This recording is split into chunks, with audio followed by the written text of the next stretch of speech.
Assalamualaikum warahmatullahi wabarakatuh. Halo teman-teman semua, selamat datang kembali di channel ZK Tanaman. Di video kali ini saya akan membahas tentang cara menanam pohon coklat yang baik dan benar. Coklat.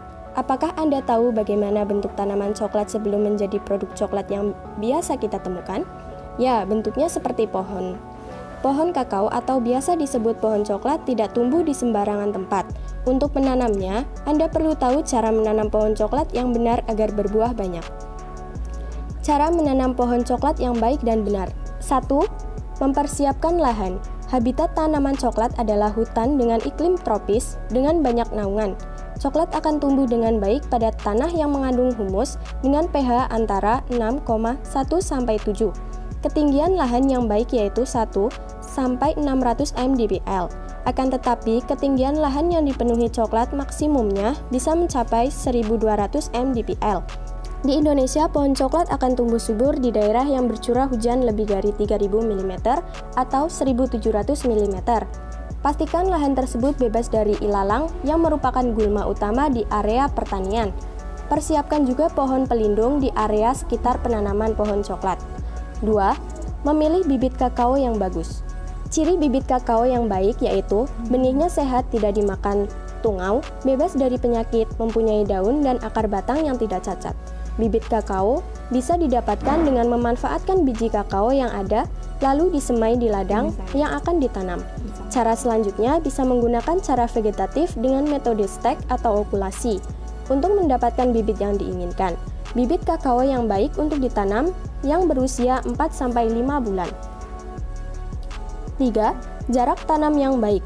Setelah menanam pohon pelindung hingga berusia 12–18 bulan, hal selanjutnya yang harus dilakukan adalah pembuatan lubang tanam. Pembuatan lubang ini dimulai dengan pengaturan jarak tanam dengan menaruh ranting kayu di tempat yang akan menjadi lubang tanam. Pengaturan jarak tanam disesuaikan dengan sifat pertumbuhan tanaman, sumber bahan tanam, dan kesuburan tanah.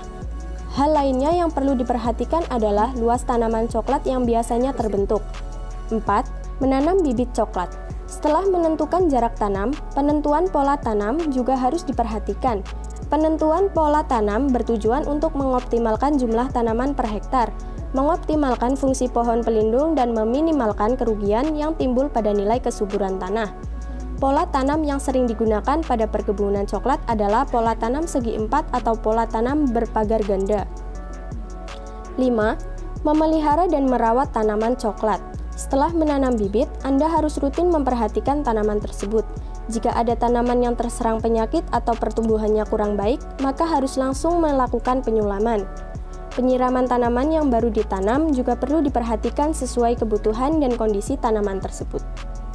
Perhatikan tumbuhan liar atau gulma di sekitar tanaman kakao agar tidak mengganggu pertumbuhan tanaman. Tanaman penutup tanah juga harus segera dibersihkan agar tidak mengganggu tanaman. Hindari penggunaan herbisida terutama pada tanaman muda yang baru pindah tanam. Pemberian pupuk juga harus diperhatikan sesuai kebutuhan tanaman dan tingkat atau fase tanaman. Pohon pelindung juga harus diperhatikan pertumbuhannya. Pangkas pohon pelindung secara rutin agar percabangan dan daunnya tumbuh tinggi dan baik. Pemangkasan tanaman coklat juga harus dilakukan untuk pemeliharaan dan agar kualitasnya terjaga. 6. Panen buah coklat. Buah kakao atau coklat yang siap dipanen adalah buah yang sudah matang, yaitu sekitar umur 5,5–6 bulan yang dihitung dari sejak berbunga. Ciri buah yang sudah matang yaitu berwarna kuning atau merah. Buah yang dipetik adalah buah yang sudah matang tetapi tidak terlalu matang. Potong tangkai buah dengan menyisakan 1/3 bagian tangkai buah. Jika dipetik sampai pangkal buah akan merusak bantalan bunga sehingga pembentukan bunga terganggu. Jika hal itu terjadi terus-menerus, maka produksi buah akan menurun. Sebaiknya pemetikan dilakukan pada pagi hari dan pemecahan dilakukan siang hari. Pemecahan dilakukan dengan memukulkan buah ke batu dan diambil bijinya yang akan dibuang dari dagingnya. Selanjutnya biji dikeringkan dan dijual. Itu dia pembahasan dari saya mengenai cara menanam pohon coklat yang baik dan benar. Semoga bermanfaat buat teman-teman semua. Jangan lupa like, komen, dan subscribe, serta nyalakan lonceng notifikasi untuk mendapatkan info penting lainnya. Sekian, terima kasih. Wassalamualaikum warahmatullahi wabarakatuh.